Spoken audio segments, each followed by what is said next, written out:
Hello and welcome to the Brand Big Podcast, where we highlight high achieving female founders and the bold, innovative, and genuine stories behind their brands. I am your host, Janata Tashira, and today I am joined by a very special guest, my friend, my sister, and the founder of Palmer Powered Solutions, Shanita Palmer, who is making a big impact in the marketplace by equipping entrepreneurs and business owners with the strategies and the tools they need to legally protect their brands. And so I want to read a brief introduction about our guest today. Shanita Palmer is a faith-driven business and brand protection attorney who founded Palmer Powered Solutions, a virtual law firm serving clients brand protection in all 50 states. Amazing. Passionate about fighting for her clients' rights and standing up to marketplace bullies. Come on, Shanita. Attorney Palmer combines her expertise in intellectual property law, business compliance, and strategic planning to provide exceptional advocacy and support. Rooted in her Christian values, she approaches her work with purpose, integrity, and an unwavering commitment to excellence. Shanita's mission is to empower entrepreneurs to build sustainable, impactful businesses while protecting their rights, profits, and legacies. Shanita, welcome to the Brand Big Podcast. Thank you for having me. Yes.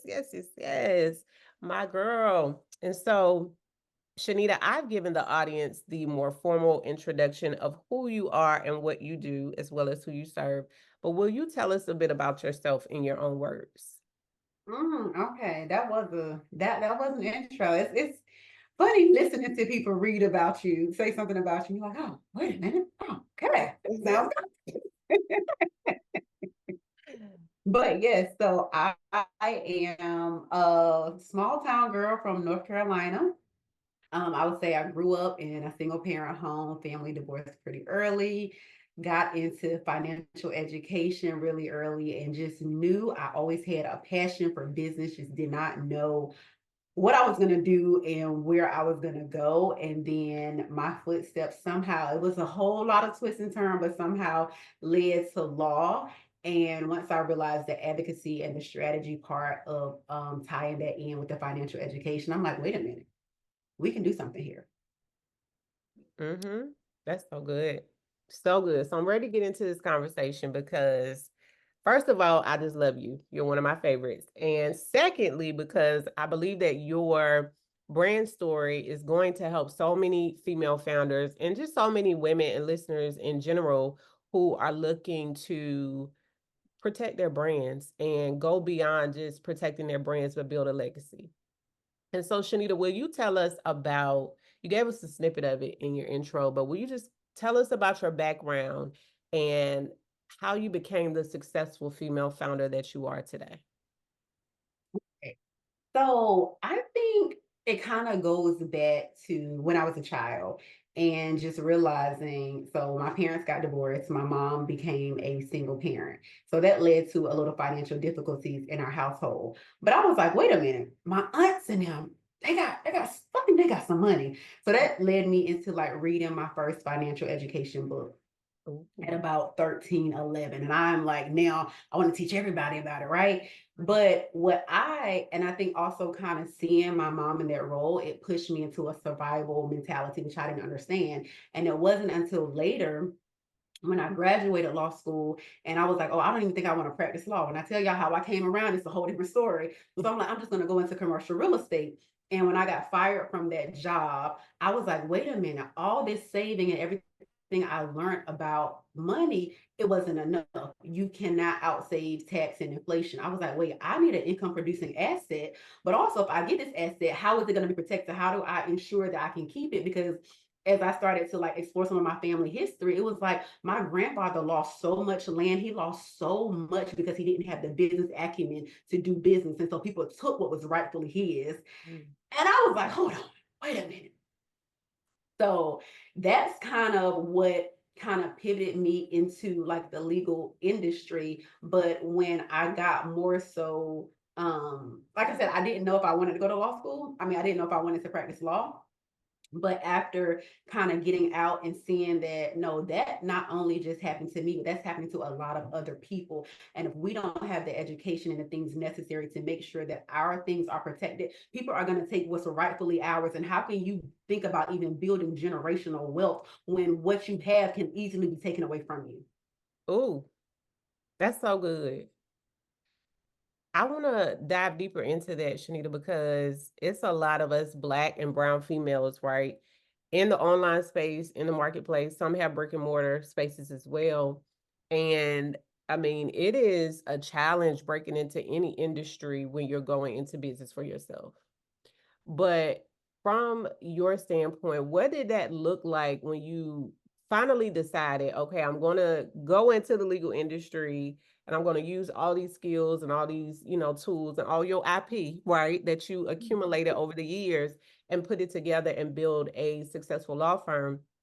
What did that look like for you as a Black woman? For me, y'all, let me tell you, the legal industry is already male dominant and they don't always look like us. And so I had to overcome that I'm capable and I am, not only because I'm a double minority. Mhm.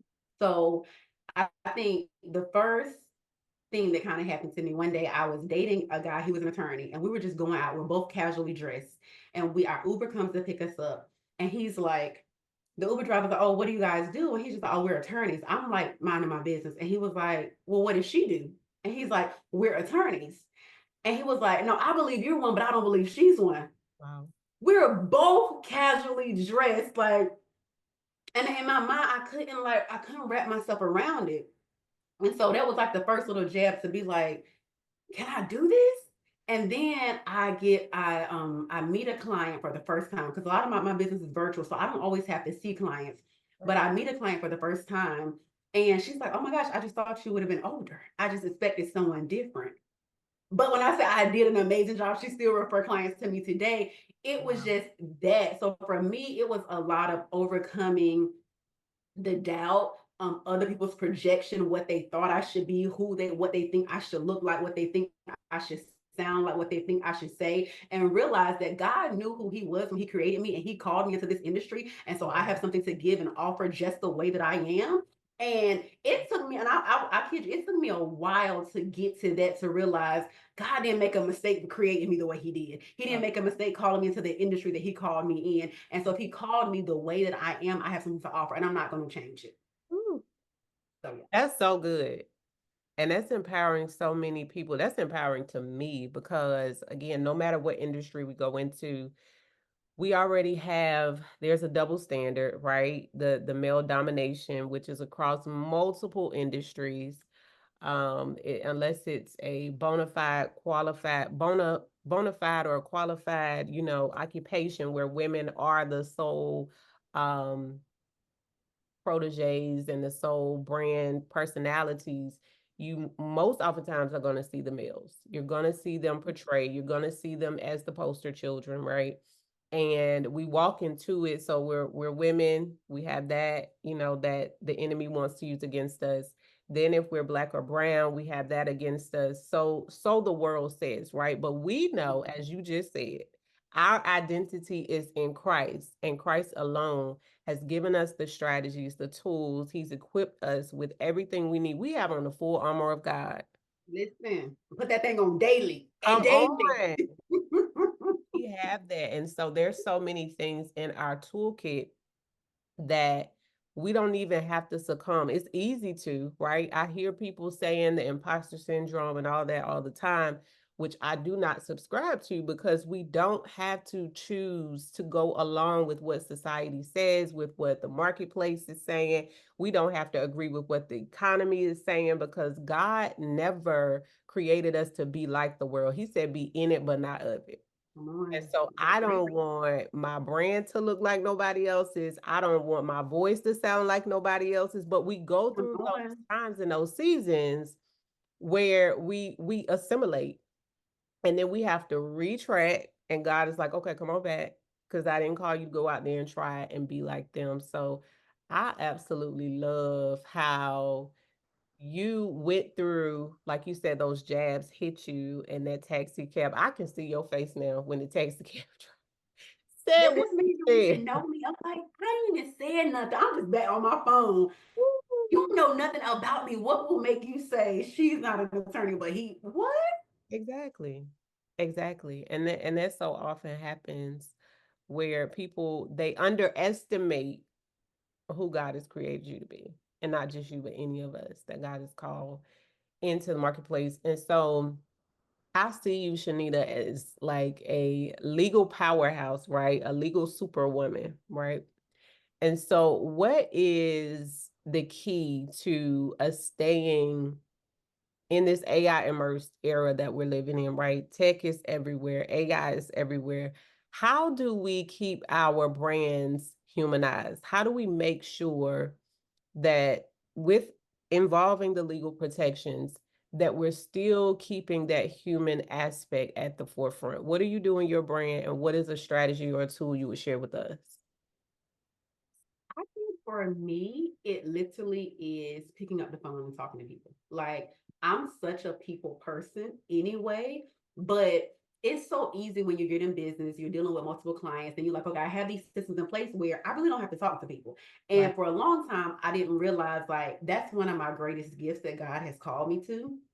While it does need boundaries, I was trying to run away from it. I'm like, okay, God, I want to talk to people as little as possible. Right. So I'm going to have this system, you get this, it's automated, it's automated, it's automated. But then it became a time where the landscape for the practice of trademark law changed, where it was one time when we were taking on clients, it was about 3 months before they picked up their application. Then it became almost a year. So at that point, people are like, are you running off of my money? I don't hear nothing. I know you sending these automated emails, but it's been a long time, sis. And I realized God was like, pick up the phone and call them. I'm like, God, I don't try to get on the phone with them. Mhm. And it was in that where I literally had clients to say, you changed the review I would have given you by picking up the phone and calling me. Like, you don't know what you did when you just picked up the phone and said, hey, it's been a long time.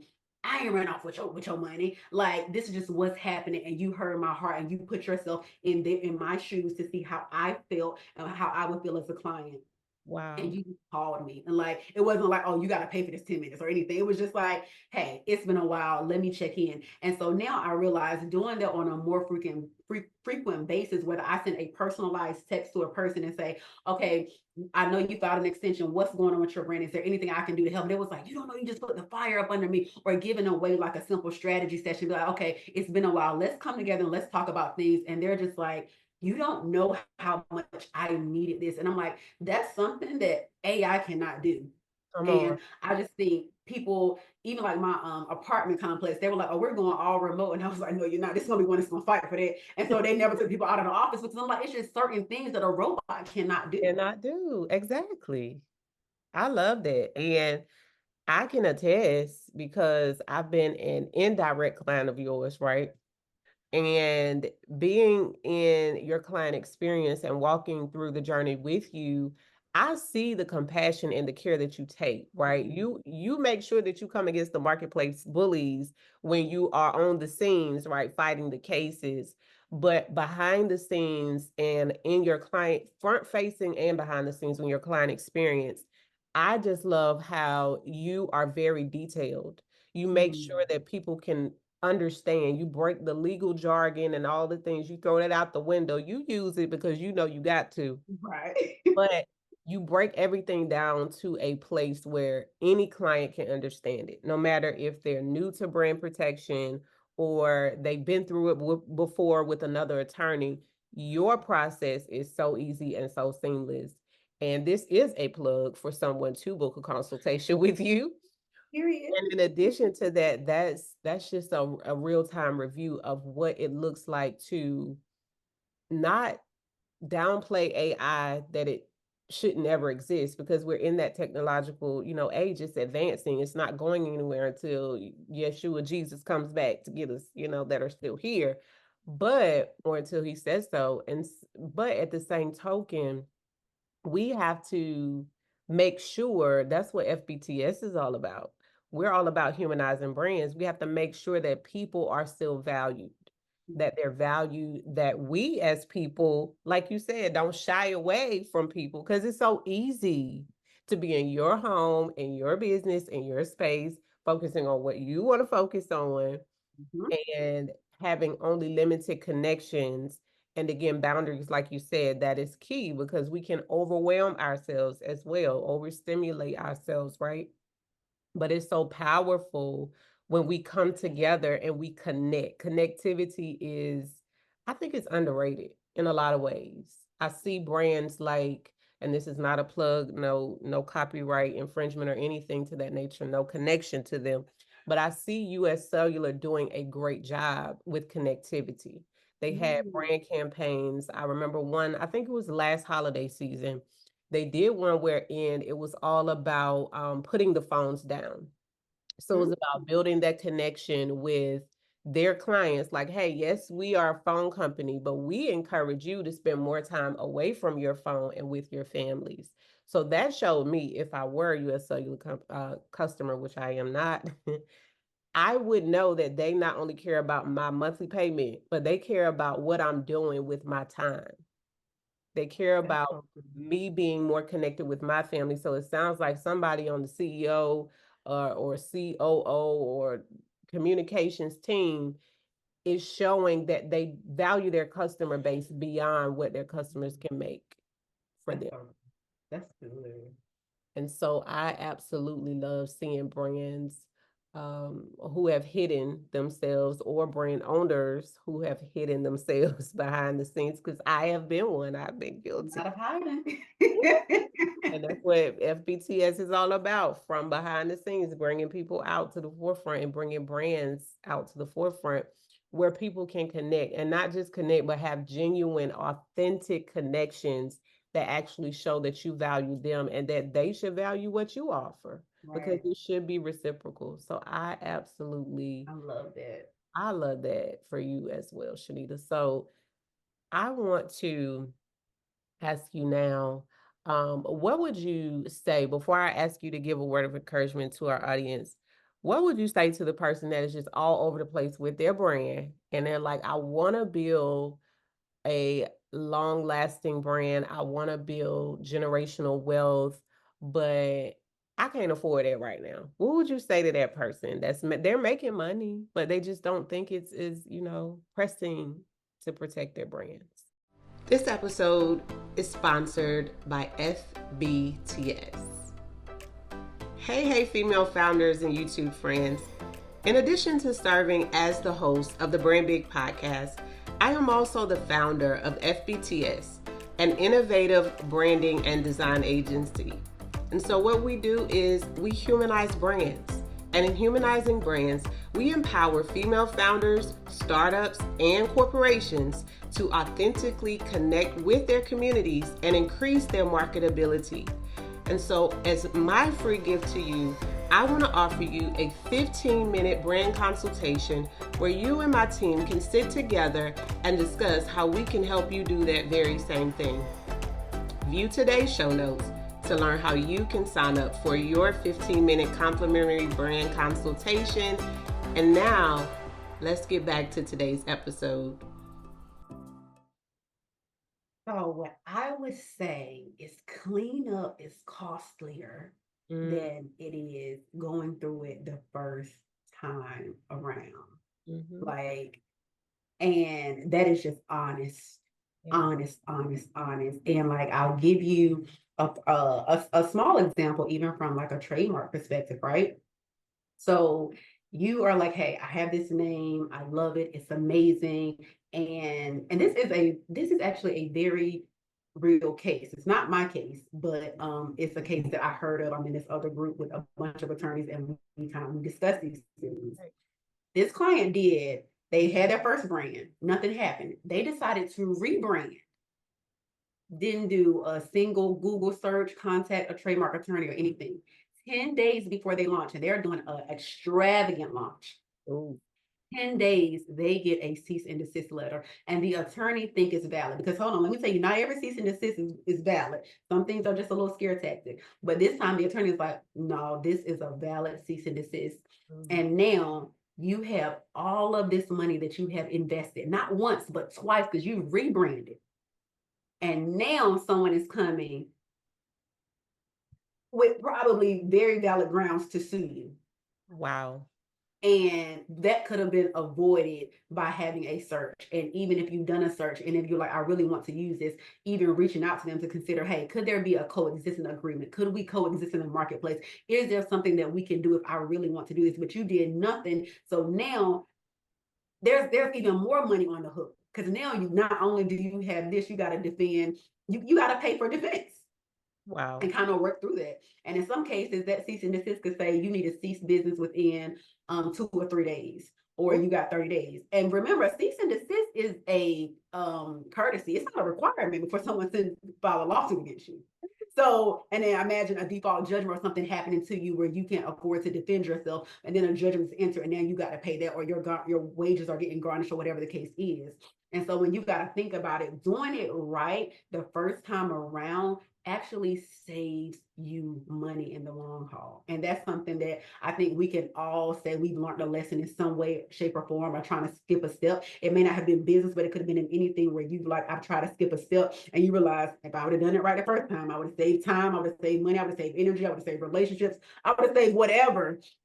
So that's the thing that I would say. If you're like, I don't have much, figure it out, figure something else out, figure out. There are yes. grants, there's everything around. People are always making excuses. I feel like when we want something, we go get it. And that's the way we have to look at it. I want this. If it's worth building, you mean to tell me it's not worth protecting? Come on. That's so good. Yeah. So, story of today, children. We know that we got to protect our brands. Shanita, thank you so much. What word of encouragement would you share with the female founder who is listening today and she knows she needs to pivot and build a bold, innovative, and genuine brand, but she's just not sure where to start, what to do? You know what I am going, I'm probably going to take this a little different, and I'm going to give you some very spiritual yet practical advice on what to do. And this is literally me speaking from experience from what I had to do. Yes. Um, so I would say the first thing is get confirmation from God. When you're at this place, when you're just like, I feel like I need a pivot. I feel like I need to, but I don't know. I don't know. I think it's so much easier to go when you know God said go. So just do like Peter. God, if this is you, bid me to come. And Mhm. he'll speak to you in a way that you can't deny it. It's so much easier to kind of move forward when you know God is backing it. The second thing I would say is really understand what's happening in the moment. If God is telling you to come, in opposition and everything is coming against you, it doesn't mean it's not God. But a lot of times what that means is the enemy doesn't want you to progress forward.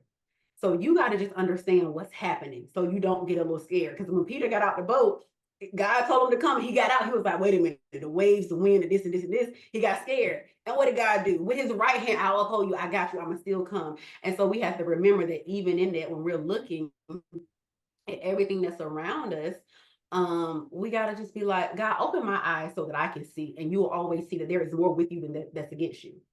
The next thing that I would encourage you to do is to just acknowledge, get very real and raw with God about what is it that scares you concerning moving, right?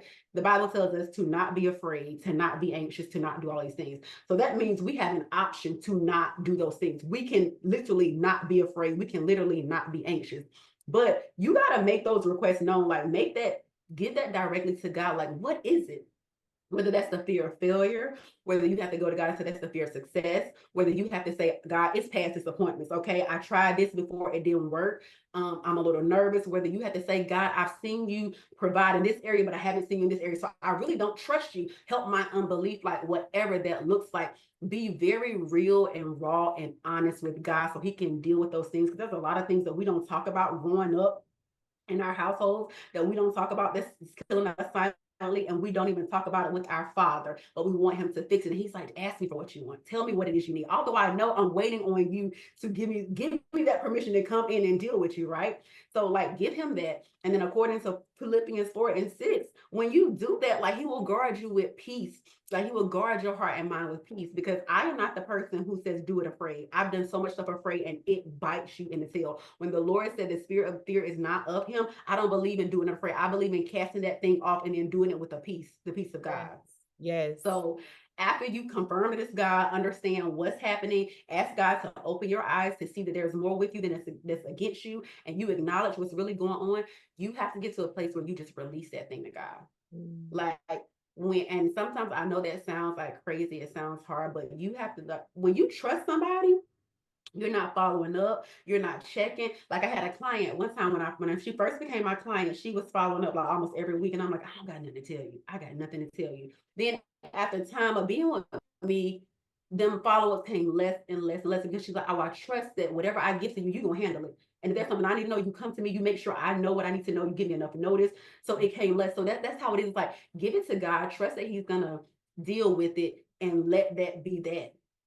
And that is what is going to allow you to pivot. I cannot give you any other type of step by step thing than you literally know that it's God, understand why the enemy is opposing you, acknowledge everything that causes you fear, and then release that thing to God, and then just watch Him do what He says He's going to do. Yes. That's setting someone up, not just to pivot, but to trust God, because that is key in anything we're doing. When we are believers, especially us called to entrepreneurship or the marketplace, if we ain't trusting God, then we over there stressing out. Baby, and that pivot gonna wear you out. Trust me, it's gonna wear you out. Listen, it's a stretch for sure. For sure. Shanita, we thank you so much for joining us today on the Brand Big Podcast as our guest for today's episode. How can our audience connect with you? So you guys, baby, send me an email now. You can follow me on Instagram. My personal is at S Palmer Esquire, or you can go to attorney.palmer. Send me a DM. Let's connect. Let's talk. But yes. Amazing. Female founders, listeners, and our friends, you have just witnessed another powerful episode of the Brand Big Podcast. We thank you for tuning in, and we'll see you on the next episode.